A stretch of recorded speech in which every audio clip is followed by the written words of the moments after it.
Good afternoon, and thanks for joining us for the latest Auto Retail Live webinar in association with Keyloop, looking at technology in retail. Automotive retail, like every other sector, has been on the road to create a seamless customer journey, connecting the online and offline experience. Of course, lockdowns and the showroom closures during the dark days of COVID accelerated the development and adoption of technology, without which businesses couldn't trade. So 3 years on, how are we doing? Post-pandemic, has the digital transformation changed customer behaviour? And what practical steps do retail businesses need to follow to meet those customer expectations? Joining us today on our webinar, we have James Smullen from Waylands, Charlotte Murray from Marketing Delivery, and the CEO of Keyloop, Tom Kilroy. It's a conversation, of course, so please do feel free to ask questions, challenge something that's said during our conversation, or share a tip or experience. You can do that using the dialog box below, or you can use Twitter, the hashtag ARNLive, all one word, hashtag ARNLive. Our aim during our time together this afternoon is to provide you with insight that will help your business, which may be in planning around consumer and customer behavior in marketing, or it could be a specific action that you take away from the session. So if there's a colleague in your organization who you think might benefit from seeing this short webinar, then please do feel free to get them to sign up or share the details with them after. This will be available to watch on Catch Up. Tristan Young, our editor from Auto Retail, will share your comments as the conversation unfolds. We've got around 40 minutes together here this afternoon, so if you would like to contribute, then please do get in early. So let's set the scene. And first of all, Tom Kilroy, the Chief Executive of Keyloop, specialists in digital technology in retail and manufacturer level. What are we talking about here in terms of the state of the digital landscape in retail, Tom, in terms of the elements that are included? Let's try and get a common language here. Yeah, thanks, Al. And great to be here. Look, I think I'd start by saying that the way to understand the digital landscape is to start with the customer and say that anything that touches the customer is something they're experiencing as part of that landscape. And so it's important, I think, to begin with them, because there are multiple ways at the moment that they receive information and look for information. And I think the thing about the landscape that we've got is that it's powered by a number of data sets behind the scenes that are in the hands of different people and sometimes aren't connected. So you've got maybe agreements, data around finance, you've got data around the vehicle and its servicing, data that might be held in the OEM app that they have on their phone nowadays. So when they're touching the landscape, they're doing it through a number of different means. Could be an app, could be a website, could actually, they could get text messages, all of those things that power the digital interactions they have. And the problem at the moment is that those are behind the scenes. There's fragmented data, different data sets, and it's not all joined up. And as a result of that, customers can get quite a broken up experience depending on exactly which bit they're interacting with. And how digital is that journey actually today? I mean, everybody talks a good story, but of all those elements that you mentioned there, I mean, that's data from all different parts of the business. How joined up is that in terms of the customer journey? Well, at the moment, it's not. I don't think it is joined up, and I'm sure all of us experience that. I mean, you can have a service plan from the OEM and then get different information from your retailer. And so, I actually think at the moment for most customers, there are lots of digital touch points. I mean, in purchasing a car, people spend 14 hours on 4.5 websites. And so there's lots of different ways in which people are interacting with the sector.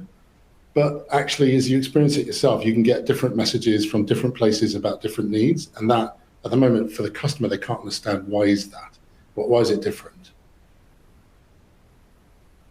We sometimes hear there's a term that's used, relevancy. And I'm not sure whether that's one of the sort of the buzzwords and the jargon, but what does relevancy mean in terms of the customer? I understand the word relevant, but what does it mean in the digital sense? Well, I think it's all about having the right information in the hands of the right person at the right moment, whether that's your sales advisor or your service advisor, because I think this technology is not about replacing people. It's about making people more effective at the moment in which they're interacting with the customer. So what you want to do is put the right information to the right place at the right time. That sounds simple, but it's really hard to do in practice, to actually get that into the right hands at the right moment.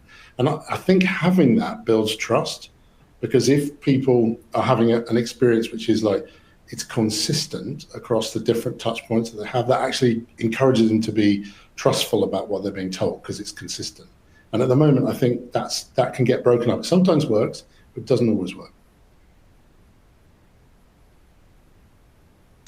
Charlotte Murray from Marketing Delivery, your organisation actually helps retailers and others implement and introduce the technology. Tom there has clearly set out the landscape, but what are the essential tools and processes that the retailer needs to have to be competitive in today's landscape? Sure, thanks, Al. First of all, I need to say I couldn't agree with John more in terms of a lot of the data structures that we see with our retailer clients.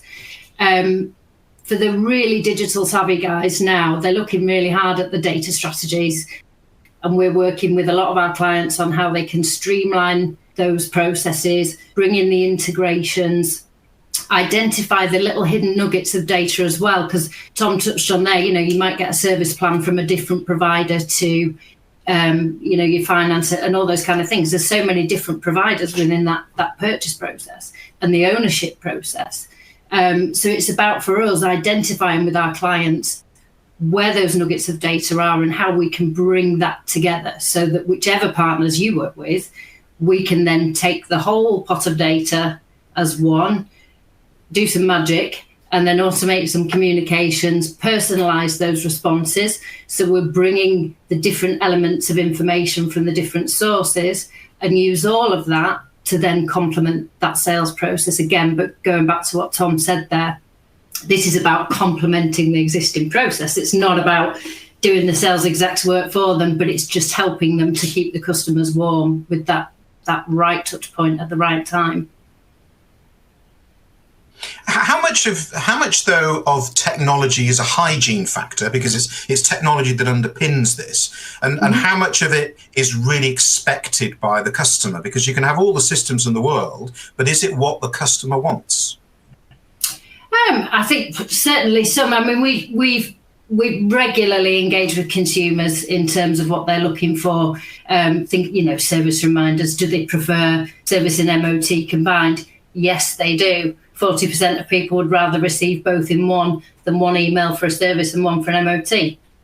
59% of UK drivers told us, and I'm going back a couple of years here, but told us they would be more likely to stay engaged with dealers that send relevant stock. So, for example, we can trigger stock that matches a customer's inquiry. So whichever vehicle, make, model they've inquired on, we can send them regular updates of new stock that's coming into the dealership. So you're helping the sales exec because they've got all these open inquiries that they need to be handling.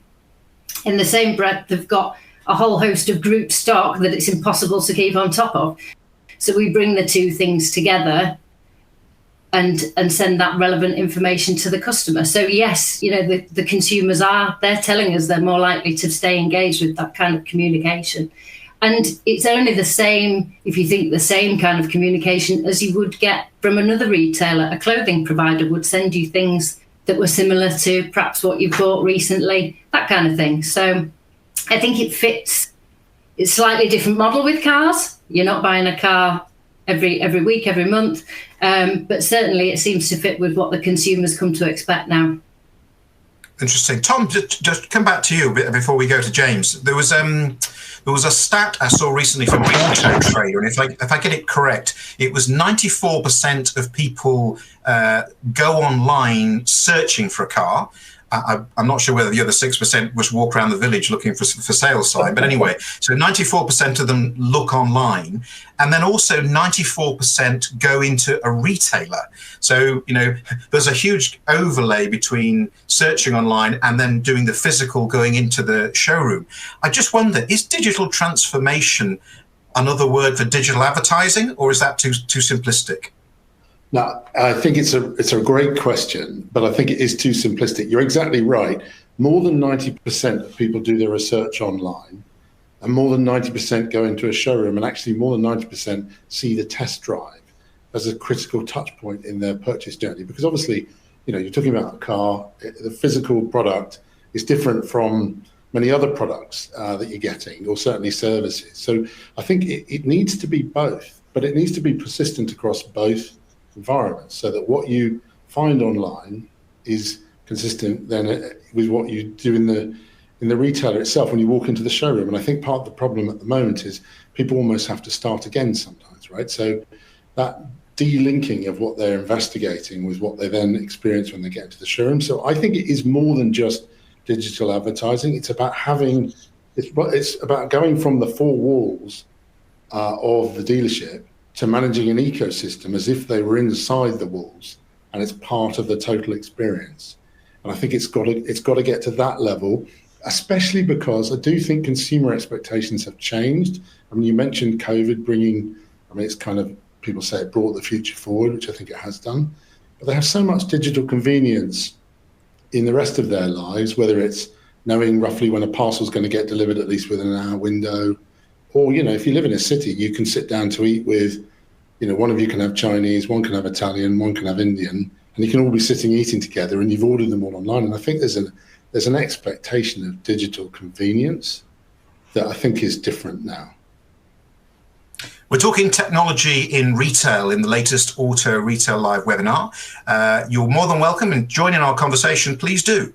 You can type in comments into the webinar down below, or you can send them on Twitter using the hashtag ARN Live. Please do keep those comments and questions coming in. We will come to them in a few moments when we've talked about a couple of more topics. And at this point, I'd like to introduce our next guest, who is James Smullen. James is the finance director of Waylands. So, James, we're going to take the view from the finance office now. You might say, well, we've looked at technology, which is cost, but you're a relatively new group, Waylands, innovative, high profile.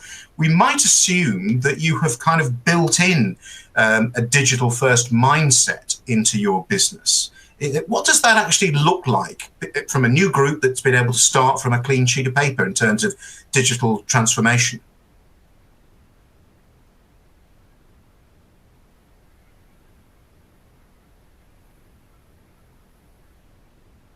James, I'm not sure if we may have lost you from the call, because I'm not seeing you on the call. So let's move on in terms of thinking about this element of digital transformation. And when we talk about transformation, Tom, the very term transformation implies cost and effort. So for a traditional retailer that has been running years, they may have been through the COVID experience of having to invest. Is there still a long way that's needed in terms of getting into the next stage of development?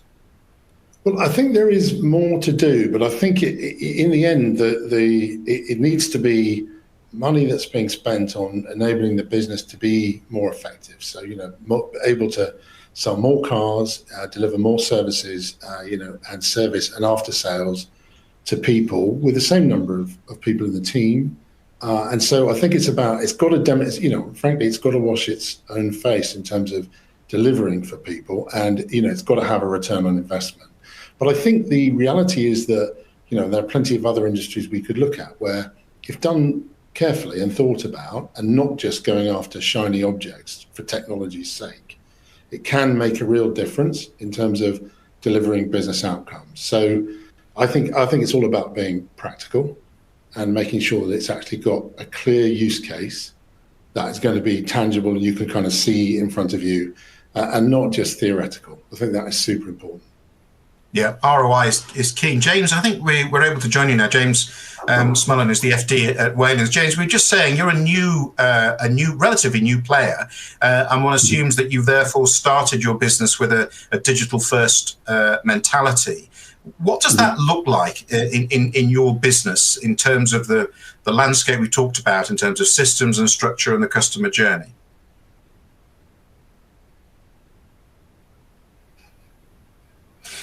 Of course, what we. No, I think we're still. Sorry, James, you're back. Yeah, go for it. Can you hear me out? Yeah, that's great. Sorry about that. We had a slight delay. Good. Okay. So for us, you're absolutely right. We've seen sought to have an investment strategy that would give us development in technology quite quickly, and our timing for us has been quite fortunate because some of the developments we've seen over the last 3 to 4 years have enabled us to build that into our business quite quickly. And actually, whilst we looked at COVID and it was a challenging time, I think the expansion and the speed of the development was phenomenal from a systems perspective. And actually, it was driven by a need to survive, because I think for us at the point in the businesses, that was the only way to be able to transact. Now we've got that fragmentation. I think the task now lies to sew it all back together, which is exactly Tom's point. I think we do have fragmented data sets that in combined can be extremely valuable for us. But there is the other part that we've seen in that development period, which if we're looking at where the market is going, customers which we have been seeing looking at EVs, we were into the last 7 years of what will be the strongest legislation change in terms of production of vehicles. And for us, that demands a level of service for customers who are now re-educating themselves on the products that we retail. And for us, looking at the number of brands and new models that have been increased since 2019, we've seen a 20% increase in brand entrants in the country. We've got 22% increase in models, and actually a 300% increase in EV models themselves. So actually over 66 new cars, brand new cars to our customers. And so the digital experience, which as Tom mentioned, is the first point of contact for many of our customers. That's ever important. It's crucial because we have to ensure that they have a convenient method of communication with us, a speedy response, but also that the experience coming out of that is a positive one, and we can tailor that in how we adopt our process into an individual customer. And we talked a lot, and the word of omni-channel has been flying around for 24, 36 months or so, but actually I think that's now gone. We think omni-channel, that's retail. We have got an online, an offline, a phone, an email, all of that is now part of one selling journey. And I think that's the first point of us accepting that, which will enable the next point to combine all of the assets together to make a proper customer journey. Do you see it as a differentiator in terms of having that capability in the market? Does the customer think, I've had a great experience digitally with Waylands, therefore I'll stay with them rather than going to somebody else, or is it a hygiene factor? Sorry, I didn't hear the first part of that question. I think could you repeat that for me? Sorry. Yeah, sure. It's a case of is this investment in the digital transformation, and as you say, omnichannel is essentially just sales. But is that investment a differentiator for your business? So do people see? Do you believe they would see Waylands as different to a competitor who maybe hasn't got the same level of integration as you have? I would like to think so. I think for us, I think you may be aware of our approach around the technology, and it's around. I think the recommendation that we would give would be around wrap the technology with people who are able to use that technology. They should go hand in hand.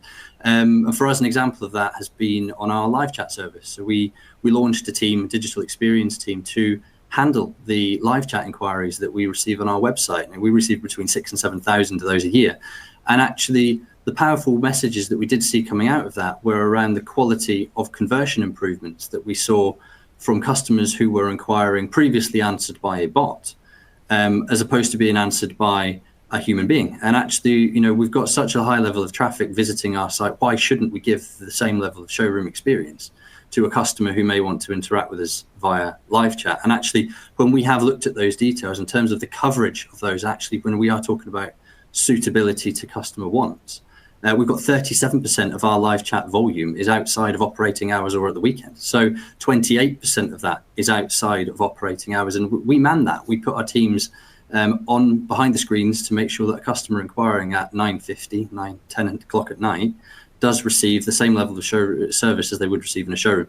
And that actually saw us double our conversion from a sales perspective on online inquiries pre and post that team existing. So yes, I'd like to think so, but that's around the people, and that's delivering a good level of service using the technology as opposed to the technology doing it for itself.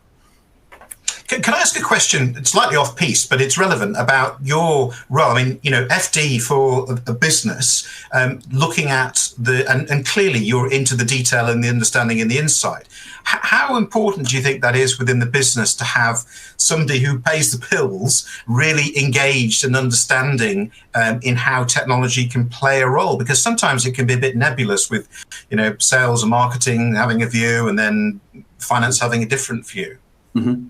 And I think that comes back to the point around our size and scale. And there's a reason, as a business for Waylands, we wanted to be a regional group, because we can maintain those levels of detail. We can be involved in the detail as close as we want to, and actually make those decisions based on what would normally be, a larger company's ethos in terms of the analysing of that data. But we are all, John, Richard and myself, all close enough that we can get involved in that detail. It is important. I think there's a sweet spot for it, but for a business for us, it certainly works very well.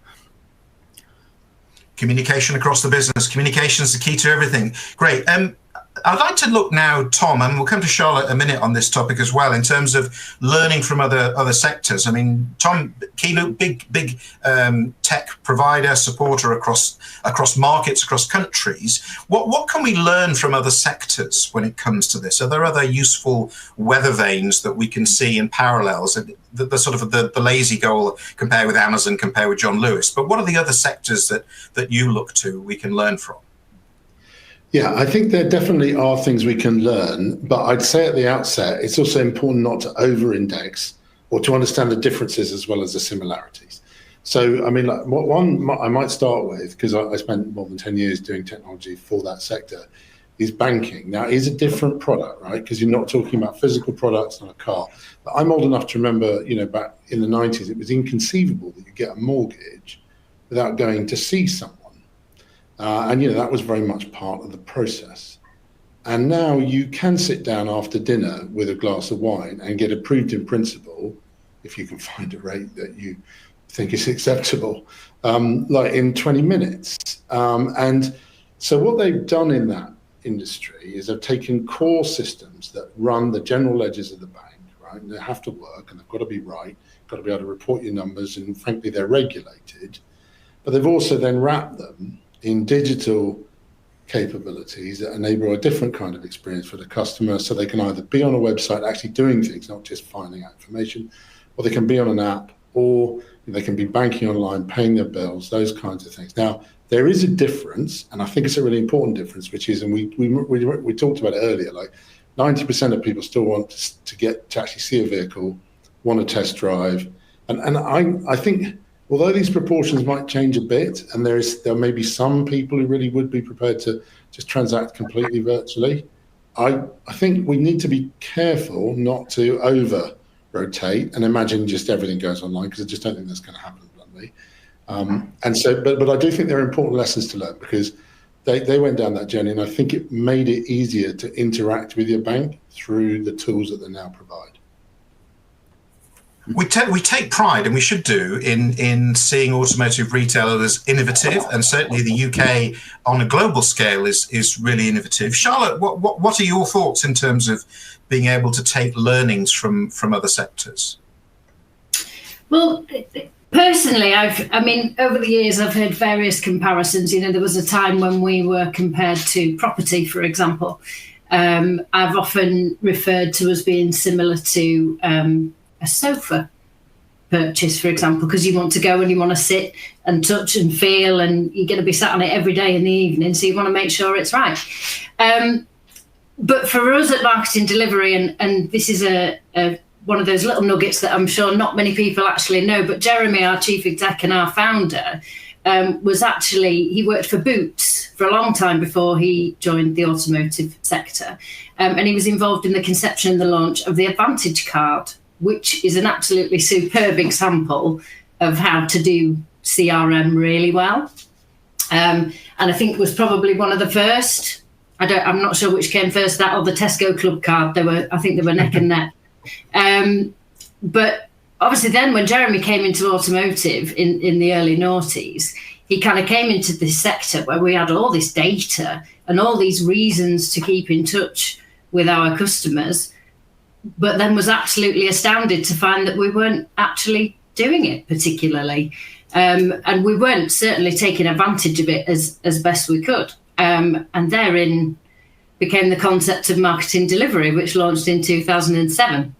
So we're kind of a real life example of that anyway. And it's something that we actively encourage certainly within our businesses. And I would say to anybody who's watching today, every touch point you have, just take a moment to think. It's that stop and smell the roses and say, was this a great experience, or was it a not so great experience? Can I learn anything from this, and can I take it away to my business?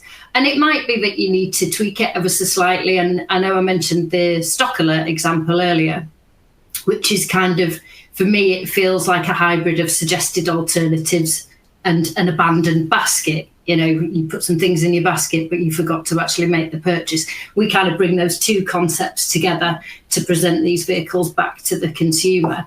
But it is thinking about those things that you might get in your inbox on a daily basis, or you might get by a text message on your phone, and thinking, actually, if we got some data somewhere that we could do something similar, because the chances are you possibly have. So that's really where we are from a other industry perspective. It's every industry, and it's just being aware, I suppose, and that there are opportunities there, and just identifying them at the time. Tom mentioned people and technology needing to mix, and James mentioned, wrapping people around the technology. But Charlotte, you deal with businesses up and down the country, and it's that people thing. You can have somebody who's really good at IT, and you can have somebody at the front of house who's really good with people. But what are the skills that you need in your retail business in 2023 and going forward that enable you to have that quality experience and deliver the experience that the customer needs? Sure. So I think we feel, teams obviously need to be more digitally savvy now. That's just a given, isn't it? And by nature we are, because as humans in our everyday life, we're interacting digitally in other aspects of our life. So that really shouldn't, the days of people being afraid of the new technology seem to have passed, thankfully. We work really, really closely with our clients and their teams, with their sales teams, with their after sales teams. So not just the marketing team. If we're onboarding a client, we're working with everybody that our technology is going to impact at some point as they're having those conversations with the customers. So we're really about supporting those people in understanding how we fit into that blended process to enable the dealer to deliver a first-class customer experience, but we're supporting the individual. So we're not taking away, we're not doing the job for them. We're there to just drip feed those useful pieces of information to the customer at the right time, be it through the sales process, through the ownership, and then renewal, which is another touch point that we work on. And we get really, really great feedback from clients in that respect, because it's, as I say, it doesn't just stop at the marketing department. And I think, in the past, there's sort of been that the marketing department go, oh yeah, okay, we'll do that, that's great. But unless you take everybody on the journey with you, at some point, you're gonna hit a bump in the road. So that's kind of where we're at with the people perspective, I guess. Yeah. We're talking about technology in retail on the latest Auto Retail Live webinar in association with Keyloop. Your questions are part of the conversation. We'll be coming to those in just a moment. We have some time left, but if you would like to raise a question or make a comment, please do so now using the dialog box below, or you can use the hashtag ARN Live. We're keeping an eye across that. Before we go to the first question, James, I'd like to come back to you at Waylands, and we talked there about people, and I want to just touch on that again. How do you structure your business? We heard Charlotte saying it's not the marketing department's job to do digital. It's everybody's job. So what does that look like in terms of delivering that customer experience from a Wayland's perspective? Give us an example.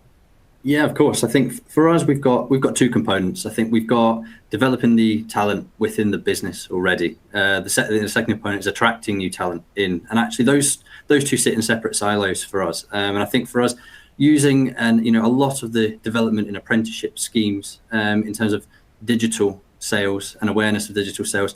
That apprenticeship talent pool is and has been hugely beneficial for us, bringing those into the business. The team I mentioned earlier in terms of the digital team have been largely filled with those positions, and I think we've also got an expansion of that into the sales departments themselves. So for that, bringing that talent in can bring in some of the ambassadors of this new technology that's coming in, and actually then if you park that for one side and talk about the people who we have employed for a longer period of time before this, I think for us a lot of our teams have already been indulged in that because the world has moved on. Everybody has been more involved in the last 5 years with technology in their own personal lives by using technology of other businesses. We're not in a bubble as a sector, although we feel like sometimes we might be. Our staff and our customers also transact with other companies doing the same thing. So I think that education has evolved, generally, and that's why we've had more.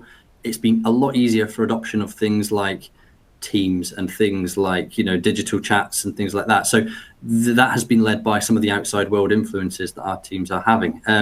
But on top of that, we've got to continue to review and monitor the quality of those interactions, because although we're talking about different channels, they require different levels of empathy. Language on a live chat, it can be slightly different to a language in a formal email. And we do work quite closely with everybody to make sure that they are pointing in the right direction from that regard. So I think for us, there's a mixture of talent attraction and then development of training across the teams. From an after sales side of things as well, I think those, the technicians have been using video for a long, long time. And, whilst that gives us a level of transparency to the customer, we focus a lot on the sales side in terms of transparent pricing, transparent, deal stacking.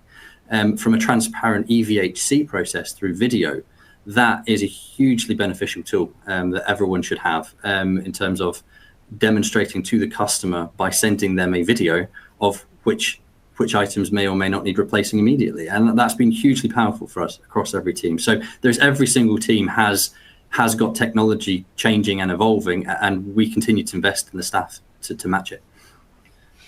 Thanks, James. Really, really helpful. We're going to take our first question now. This is from Peter Pedlow. Hello, Peter, from Volkswagen Financial Services. Thanks very much for getting in touch with us. Peter says, at the start of the webinar, Tom alluded to the fact that OEMs, manufacturers and dealers have different data points on customers. So Peter's question, Tom, to you, how do we drive and deliver one view of the customer across dealer and OEM? Yeah, it's a great question and it's an enormous challenge, but let me try and give us an oversimplified answer. I think we have to get past the idea of people owning data about customers and get the idea that the data belongs to the customer and we pool it for their benefit. Now, that's an easy thing to say and hard to do, but in the end, right, we've got all kinds of legal constraints around data. It's a complicated field. But from a customer's point of view, what they want to know is that it's joined up and what you know about me is pulled together. And I think the idea of us seeing it as, I think talking about ownership of data is kind of a problem, and it causes a mentality around, well, I've got this data, you've got that data, I own this, you own that. I think we've got to get past that and go to the stage of saying, this is the data belongs to the customer and we will pool it for their advantage, and provided it is for their advantage. And technically, how does that work? Well, I think you need a unified data model, and that means that there are the key 360-degree views you've got to get to are a view of the customer, a view of the vehicle, and a view of the financing arrangements. I think you need to be able to see completely around those, and that does mean having a unified data model, so you can actively assess, within those three buckets, everything you need to know. Behind that, there's some quite complicated data structuring to do, but it does mean converging on a unified model. So is the legal, legal is always a great one to kick back against and use as an excuse because it can slow everything down. But is GDPR or some legal requirement a barrier, or is it that's not really the barrier? We've got to break down the thing you talked about, the mindset. Well, it is currently a barrier, but it's a barrier that can be overcome with consent, right? And informed consent by the customer. They know what they're consenting to. And the reality is, as a sector, we've got too many customers, we don't have those consents given, and actually digital tools can help prompt the moment of consent in the journey, right? So that we can end up with a customer who's got the right consent levels given so that they can. Now, it's important that they know what's being done with it. It needs to be clear and not legalistic, but there's no reason why we couldn't capture that. And I think it depends then if it's helpful. If it's helpful and you know things about me, like my finance agreement's coming to an end, this is the kind of car I expressed an interest in before when I came in. If that's brought together, then customers will want it. Okay. Another one for you quickly, Tom, and then we'll go to Charlotte. But Philip Krawczyk, I hope I pronounced that correctly. Hi, Philip, from Your Ford Centre. He says, what implications might AI, artificial intelligence, bring to the customer experience, Tom? Yeah, well, I think it's going to be very significant. For anyone who hasn't been and tried one of the large language models like ChatGPT, I really recommend you go and do it. It is amazing what the quality of the answers that you can get back from these tools now. And I think in the interface between customers and retailers, that this is going to be very important, because actually it can be a way of handling customers well and augmenting the staff in the retailer with the AI tools. And I've seen examples of this being trialed. I know some retailers are already looking at this, and I think it's super interesting. Okay, it's coming. Charlotte Murray from Marketing Delivery, question for you from Rhiann Gibson from Renault UK. Hi, Rhiann. What do retailers need from the manufacturer to make digital transformation a success? Oh, good one. Hi, Rhiann. Thank you for that. I think there's so many, but the primary piece for me, and it goes back to, again, which is the key of what we're talking about, is this streamlining of data. So access to the necessary data to be able to, as Tom alluded to there, pull it together somewhere, which is a lot of what we are already doing for clients. So we will take customer data, we will take vehicle data, we will take finance data. And as I say, we do the carving up of the data as required to send those communications. I think the other thing from manufacturers, and where we do have some success, is, well, quite a significant success to be fair. Some manufacturers choose Marketing Delivery to support with campaigns for their dealer networks, purely for campaign activity. So they're not necessarily a CRM client of ours, but they can use Marketing Delivery. So we do get assets from some of the OEMs for the quarterly activity. Sorry, what does that mean? So give me an example. What does that look like? Sure. So, for example, you could be a Renault dealer. You're not an existing client of Marketing Delivery, for example, but Renault have a sales campaign that they're going to run at the start of the quarter. It might be a finance offer, it could be service plan inclusive, so on and so forth. Oftentimes what we see with some OEMs, they send us the assets for their campaigns to then run the campaigns on behalf of their dealer network. So the dealer client then sends their data to us, which is very, very simple for us to set up. We take the data, we run the campaign. So we do see some OEMs supporting the dealers with the campaign activity in that way, which is different to the usual kind of activity. So there's different opportunities there, I guess. Great, James. I'm going to flip to you, because obviously it's like a pub quiz now. I remember Waylands, MG, Volvo, and now I'm struggling. So you'll have to tell me your other brands. But you clearly work with a range of brands, and they must have different ways, I presume, of interacting. What's best practice in your experience from an OEM helping you as a retailer? I think Kia and MG were the two that we needed to add on the list there, so that we're starting make those guys mentioned as well. I think for us, it's the best practices we've seen. I think all of the brands have great strengths, and each of them are slightly different. I think we've obviously got different selling methodologies that some of the brands have gone down the routes of. When you look at Polestar and Volvo against MG and Kia, so I think there's a slightly different view from each of them. I think the transparency with all of those brands is the strongest, most important part for us. And I think we talked a lot about data sharing earlier on, and Tom talked about that. We also have that. That's the most important best practice, and all of them have got that threaded throughout the organizations. And for us, that allows us to service those customers best. And that's what we are ultimately here to do in terms of as a retailer between a manufacturer and a customer. So I think from that, the open data sharing process has got to be key. Okay, great. Charlotte, going to come back to you. Tom, I'm going to come to you for this question, actually. From Michelle Breffett from Women Drive Electric. Hi, Michelle. A recent Auto Trader survey, they're getting a few mentions today, aren't they, reveals that women can often find car websites overwhelming. What examples are there of organisations taking steps to improve women's perception of car buying? Tom, what have you seen in your experience? Yeah, sure. It's a really interesting question. Look, I think if you look at the data, it does say that, right?